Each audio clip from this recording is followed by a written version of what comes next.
الله أكبر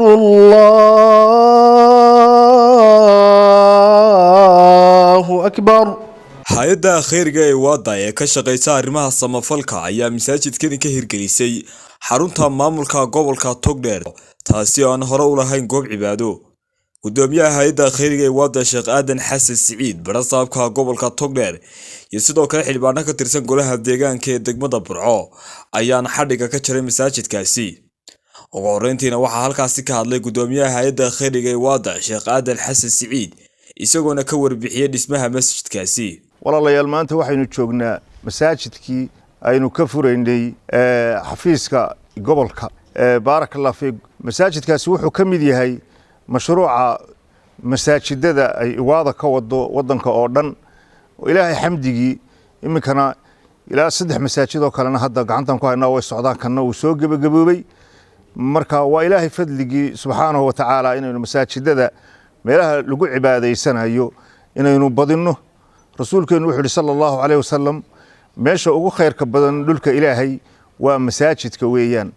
marka waa baytullah weeyaan, bayt ilaahay leeyahay waxa weeyaan waa fadliga ilaahay inaad ka qayb gashaan oo masaajidadaas aynu badino meel walba aynu ka sameeyno masaajid lagu cibaadaysto. halkan waxaanu ku dooranay waxa weeyaan xafiiskan gobolku wax masaajid ma lahayn, wax masaajid oo u dhawina ma jirto.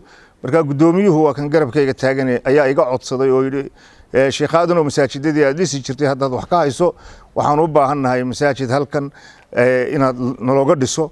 halkanina waa meel aad iyo aad u saxmad badan oo had iyo jeer ummadda gobolka oo dhami ay isugu timaado oo siday shaqooyinku uga socdaan. iminka waxa weeyaan duhurkii ayaa hadda aanu la gelayaa halkan duhurku ugu dhaco iyadoo ay tahay bilaa masaajid. marka sidaa darteed ayaan u dooranay. waxaan ku rajaynaynaa inuu camir maayo oo dad fara badan ay ka faa'iideysan doonaan oo dadka soo siyaaranaya gobolka iyo inta gobolka joogtaaba. marka waa ilaahay fadligii inuu ilaahay maanta uu inoo dhameystirmo oo aynu furayno. waxaan u mahadnaq marka hore ilaahay baa mahadlay subxaanahu wa ta'ala.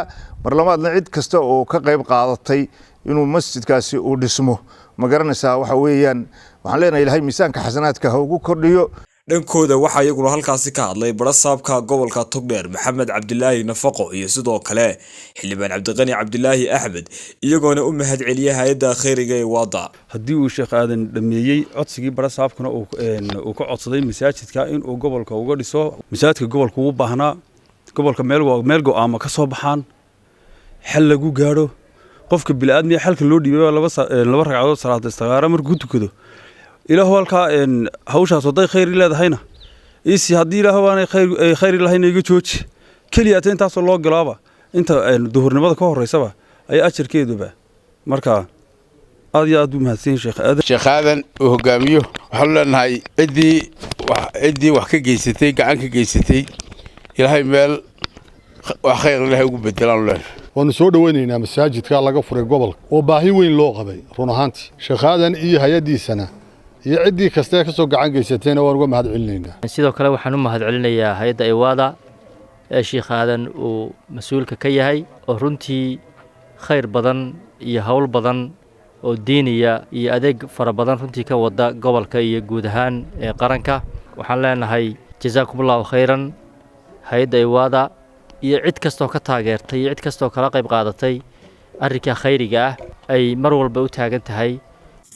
Cabdiraxmaan Cabdilaahi Xasan, Telefishinka Universal, Burco.